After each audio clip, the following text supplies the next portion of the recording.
నమస్తే న్యూస్ 24 తెలుగుకి స్వాగతం. వార్తల్లోని ముఖ్యాంశాలు ఇప్పుడు చూద్దాం.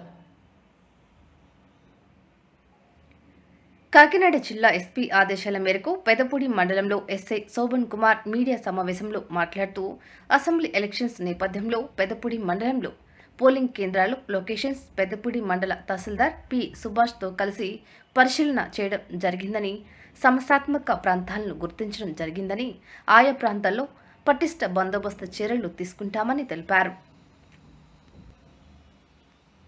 ఎలక్షన్స్ కానీ అంతకుముందు జరిగినటువంటి జనరల్ ఎలక్షన్స్ లో కానీ జరిగినటువంటి సంఘటనలను పురస్కరించుకొని ఈ ఎలక్షన్స్ కి సంబంధించి వాటికి అక్కడ ఉన్నటువంటి ఏ విధమైనటువంటి బందోబస్తు చర్యలు తీసుకోవాలి, ఏ విధమైనటువంటి ముందస్తు చర్యలు తీసుకోవాలన్న దాని మీద తహసీల్దార్ గారు నేను కూడా చర్చించుకోవడం జరిగింది.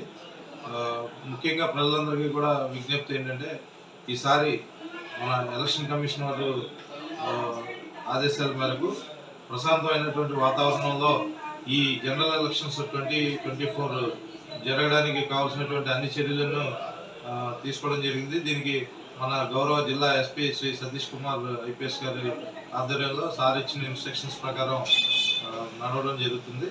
ఎప్పటికప్పుడు పోలింగ్ స్టేషన్స్ని సందర్శించడం, అదేవిధంగా అక్కడ ఉన్నటువంటి లా అండ్ ఆర్డర్ సిచ్యువేషన్స్ ఏమి ఉంటాయి అన్నీ కూడా అనాలిసిస్ చేసుకోవడం జరుగుతుంది. ఈ ప్రీవియస్గా ఈ ఎలక్షన్కి సంబంధించిన గొడవల్లో ఎవరైనా ఇన్వాల్వ్ అయ్యంటే వాళ్ళందరినీ కూడా బైండ్ ఓవర్ చేస్తున్నాము, ఇంకా చేస్తాము. అదేవిధంగా ఈ కోడిపందాలు, ప్యాకాట్లు, బాడీలీ అఫెన్సెస్లో ఉన్న వాళ్ళందరినీ కూడా ఇన్వాల్వ్ అయిన వాళ్ళందరినీ కూడా తహసీల్దార్ గారి ముందు హాజరుపరచడం జరుగుతుంది. వాళ్ళందరి దగ్గర కూడా తహసీల్దార్ గారు 5 లక్షల రూపాయలకి వ్యక్తిగత బాండ్ తీసుకొని పంపించడం జరుగుతుంది.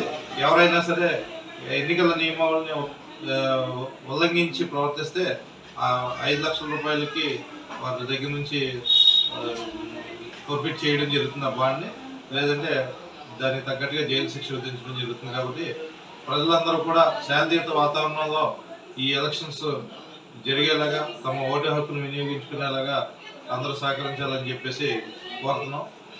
ఎవరు కూడా ఎటువంటి అవాంఛనీయ సంఘటనలకు అవకాశం ఇచ్చే ఈ కార్యక్రమాల్లో పాల్గొన్నా, అలాంటివి నిర్వహించినా సరే వాళ్ళందరి మీద చట్ట ప్రకారం చర్యలు తీసుకోవడం జరుగుతుంది.